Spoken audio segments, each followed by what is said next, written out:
আজ কতদিন পর পেয়েছি একটা বিয়ে বাড়ি, তাই ঝটপট রেডি হয়ে চলে এলাম বিয়ে বাড়ি যাওয়ার উদ্দেশ্যে। রেডি হয়ে বাইরে বেরিয়ে দেখি আমাদের টোটো চলে এসেছে, তাই ঝটপট উঠে পড়লাম টোটোর মধ্যে। ফুল ফ্যামিলি মিলে আমরা আজকে যাচ্ছি বিয়ে বাড়ির নিমন্ত্রণে।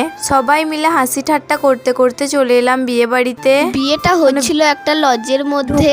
আমরা চলে এলাম খাওয়া দাওয়া করতে। আমাদেরকে দিয়ে দেওয়া হলো একটা প্লেট, জলের বোতল। প্রথমেই প্লেটের মধ্যে পড়ে গেল ডাল পুরি সঙ্গে চানা মশলা। খাওয়া দাওয়া করে চলে এলাম নিচে এসে দেখলাম ভাই আর ভাবির ফটোশুট চলছে। আজ তাদের রিসেপশন। সবাই মিলে দেখছিল ভাই ভাবির রিসেপশন ফটোশুট।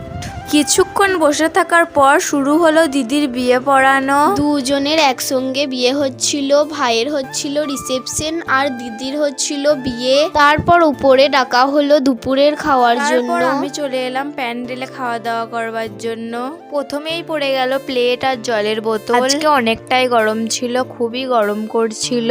প্রথমেই প্লেটে পড়ে গেল সালাদ, তারপর দিয়ে দিল সস আর চিকেন সার্টে। আমি খেয়ে নিলাম চিকেন সার্টেটা। তারপরে চলে এলো বাঙালির প্রিয় ভাত আর ডাল। এরপর চলে এলো মাংস আর সবজির তরকা।